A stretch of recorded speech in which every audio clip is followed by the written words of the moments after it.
yung PhilHealth. Diba? Kailangan pa nila sumagot sa Korte Suprema at lagi namang napupospon at namumove. Ngayon, nandito lang tayo sa flood control projects kasi nagiging platform din for, I think, aspiring politicians that will run for the 2028 elections. But dapat lahatin natin yun. Hindi lang yung flood control projects.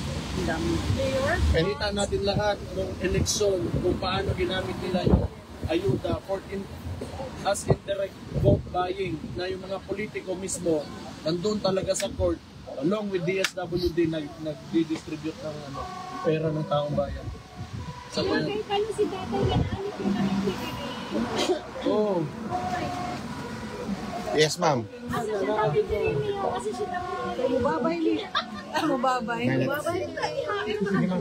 Sige, Mayor. Ito.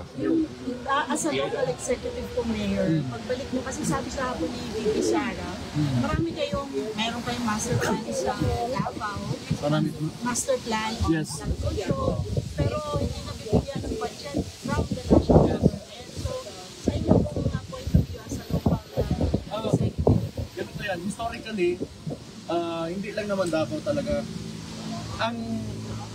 Ang unitary system of government talaga ng Pilipinas, may exploit talaga siya sa mga capital-centric na mga politicians.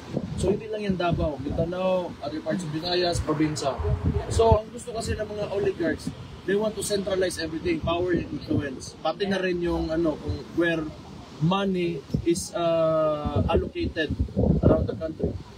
So pag ganun lagi yung sistema ng politika natin, this is not only Davao. Meron yan, master plan, we are working with JICA para sa pero pag masyadong centralized yung gobyerno mo, hindi talaga yan mapupunta doon sa mga probinsya. Kasi noon pa yan na sistema ng mga Espanyol. Di ba? Pagdating ng Espanyol, andun yung may prinsipalya, may mga gobernadorcillo, tapos i-assign nila. System of patronage yan. Okay? So, ngayon, pinasa sa Amerikano, ito yung magandang, pag take over ng Amerikano, sabi ng Amerikano, ito yung magandang sistema na mas madali makontrol yung bansa. Pero, nagbabago yung panahon eh.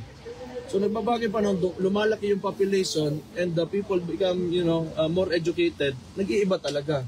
So, sentiments will arise. Ganun talaga yan. So, before, kami sa Mindanao, tayo, hindi tayo masyadong sensitive towards budget allocation, but dumadami tayo, nagkakaanak tayo.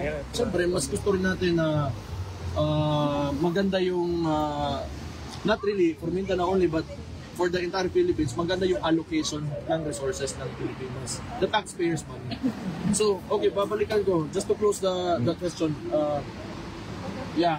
Yung flood mitigation programs, meron kami yan, DOTR, for the bus system, we can implement it, ready ang Davao City for anything when it comes to implementation. However, ang problema,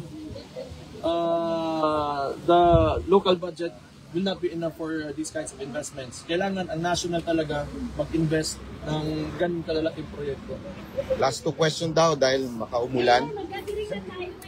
Question muna. Question muna.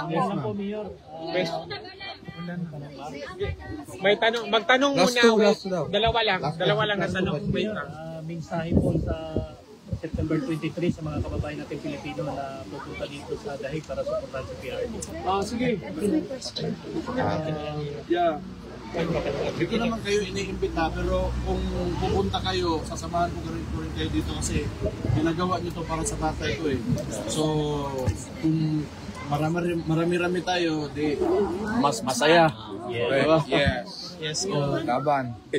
I-question ka lang yan kay Abante.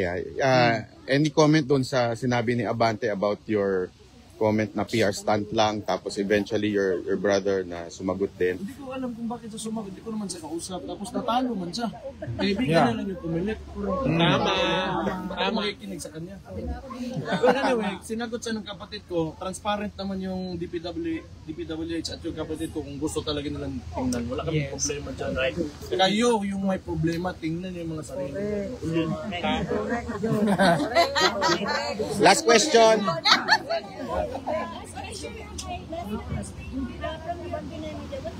good advice to the Filipino people around the world that it's coming for September during the presentation of the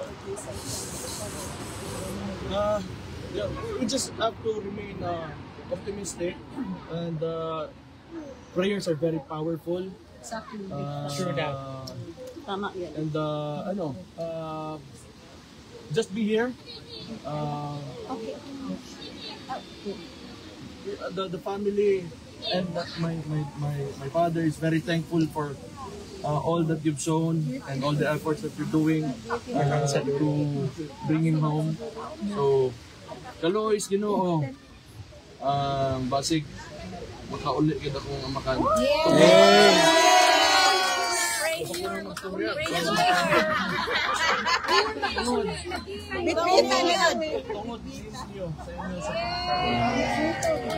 In Jesus' name. In Jesus' name, makawis Tatay Digong. In Jesus' name.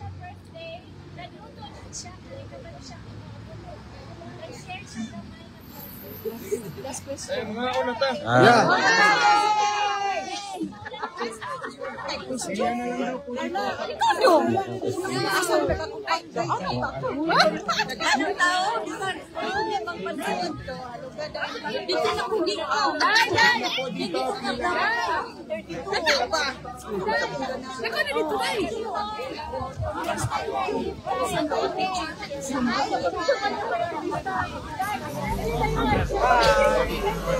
May mga first timer.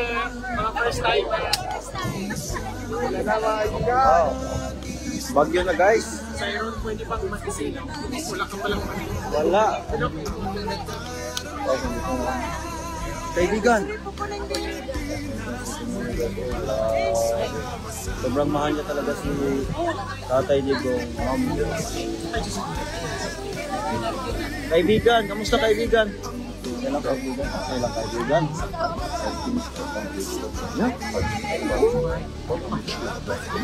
Yeah. Thank you so much kaibigan. Yeah.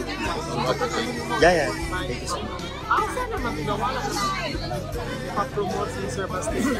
Salamat kaibigan. Usap, Dirisyon, Dalisyon.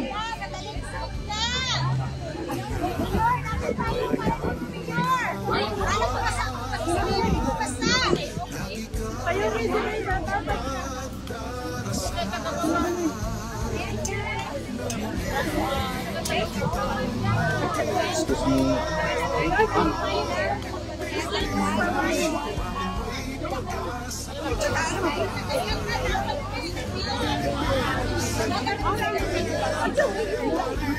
Asa ko nga, bigay, ibatag na ko yung siya na.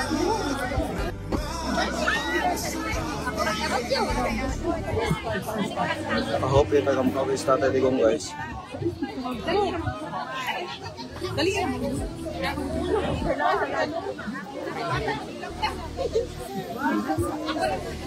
Dito kami, dito lang na. Huwag ka picture mo ka na po. Kabayan, ito lang kay ate. Tissue lang kay ate. Iyak na. Ano mo dito? Sige na, karang pa rin. Dali, dali. Ah, nakulan na yun.